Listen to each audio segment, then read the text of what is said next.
kisah itu tadi, sejarah, kisah nyata, bahwa manusia di dunia ini dekat sekali dengan hal-hal yang berkaitan dengan masalah pencurian.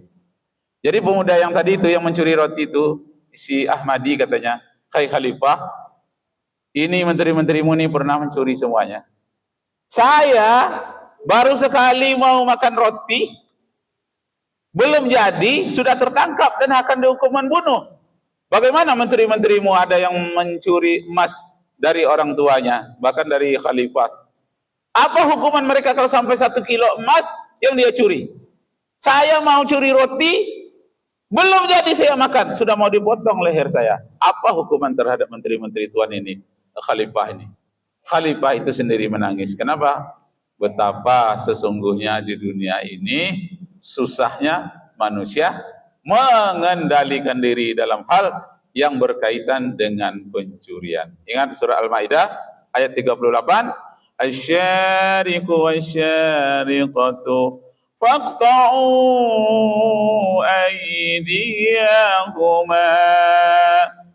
Pencuri baik laki-laki maupun perempuan, potonglah tangan keduanya. Jangan belas kasihan terhadap mereka. Nah, akhirnya disimpulkan. Kesimpulannya, pesan moral dari kejadian itu tadi, kisah nyata itu, sejarah, pesan moral dari kisah nyata itu ialah jangan kita takut kepada manusia. Manusia tak ada lalu kita mau ambil roti. Tapi takutlah kepada Allah Subhanahu wa ta'ala. Manusia tidak melihat kita, tapi Allah Subhanahu wa ta'ala melihat kita. Dalam satu hadis dinyatakan oleh Rasulullah, ada 3 hal yang menyelamatkan manusia dari pencurian, dari kekalahan, dari segala macam kerusakan. Hanya 3 saja. Salasum munjiyat. Ada 3 yang menyelamatkan. Yang pertama, khasiyatullahi ta'ala fi sirri wal alaniyah. Merasa dikawal oleh Allah dalam keadaan sepi dan dalam keadaan ramai.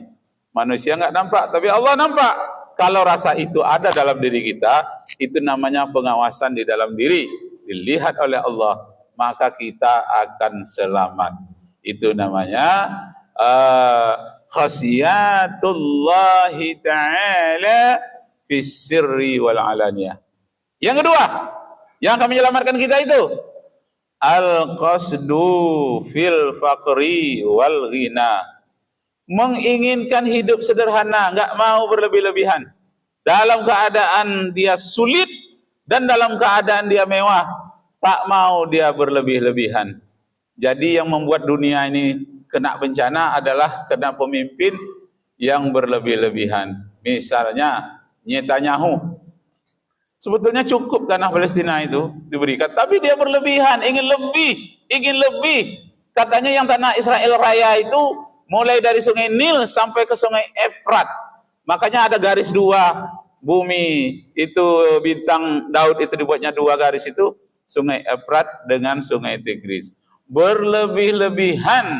Nah, kalau manusia tidak mau menampilkan sederhana, mau berlebihan, merusak dunia. Karena dia pimpinannya tingkat dunia, bersama dengan Amerika, dunia lah yang dirusaknya.